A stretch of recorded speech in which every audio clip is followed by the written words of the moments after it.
दजुकू valley जन्नत जैसा सुंदर, लेकिन हर जन्नत के नीचे एक नरक छुपा होता है। मेरा नाम रेयान है और मैं आज आपको एक ऐसे जंगल में ले जाने वाला हूं जहां के बांस लाल हैं।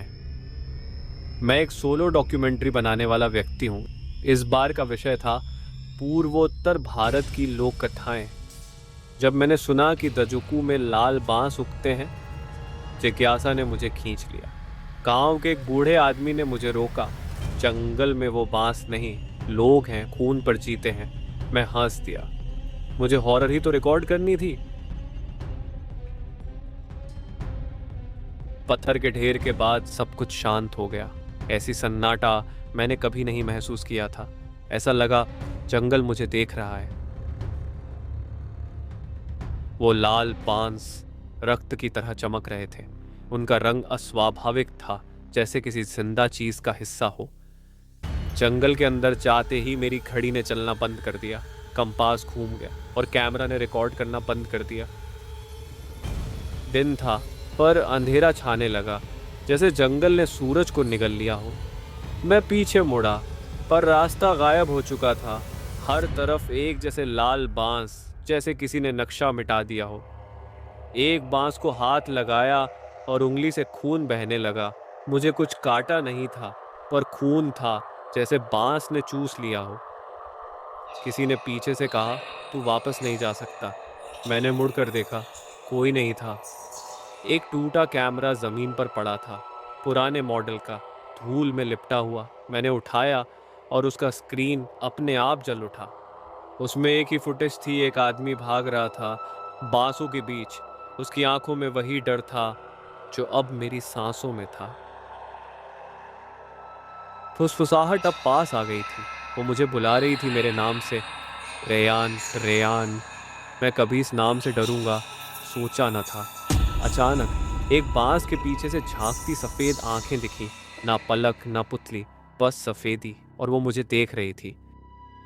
डर अब मेरे शरीर में नहीं, मेरी हड्डियों में घुस चुका था, जैसे कोई मेरे कंधे पर सांस ले रहा हो। बांसों की जड़ें अब जमीन से ऊपर आ गई थी, जैसे जीते जागते सांप मुझे अपनी ओर खींचने लगी। एक पेड़ के नीचे दो फटे जूते पड़े थे। उनके पास एक अधजली डायरी थी। उसके पहले शब्द थे, अगर तुम ये पढ़ रहे हो तो बहुत देर हो चुकी है। ये जंगल तुम्हारा चेहरा ले लेता है, तुम्हारी आत्मा चूस लेता है और तुम्हें बांस बना देता है। मैं भागा, लेकिन जहां से भी निकला वही लाल बांस, वही अंधेरा और वही आवाजें। अंत में जब मैंने झाड़ी हटाई, वहां मैं खड़ा था, बिल्कुल मेरी शक्ल, मगर उसकी आंखें लाल थीं और वो मुस्कुरा रहा था। वो जो चेहरा था मैं नहीं था, लेकिन वो मेरे सारे राजा जानता था।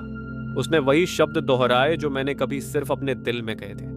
मेरा शरीर अब बोझिल हो रहा था, जैसे नसों में खून नहीं, बांस की लहरें दौड़ रही हों। मैं अब जंगल की आवाज समझने लगा था। हर बांस बोलता था, एक और आत्मा आई है।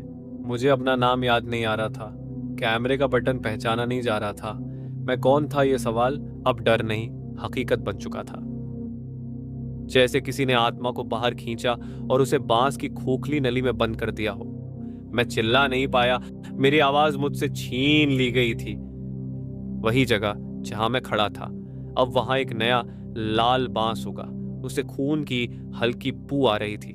कैमरा फिर से ऑन हो गया, लेकिन अब मैं पीछे नहीं, बांसों के बीच से रिकॉर्ड हो रहा था। दूर से किसी के कदमों की आहट आई। एक और घुमक्कड़ जो कहानी ढूंढने आया है।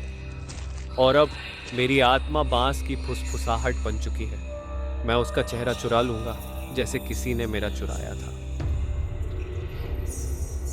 अगर कभी दजुकू आओ और लाल बांस देखो तो मत छूना। तुम भी कहानी बन सकते हो, कहानी जो कभी खत्म नहीं होती। क्या आपने कभी ऐसा जंगल देखा है जहां जमीन इंसानी खून से प्यास बुझाती है? अगर ऐसी और कहानियां सुनना चाहते हैं तो ब्लीड मंडे को सब्सक्राइब करना ना भूलें। फिर मिलेंगे एक और डर के साथ।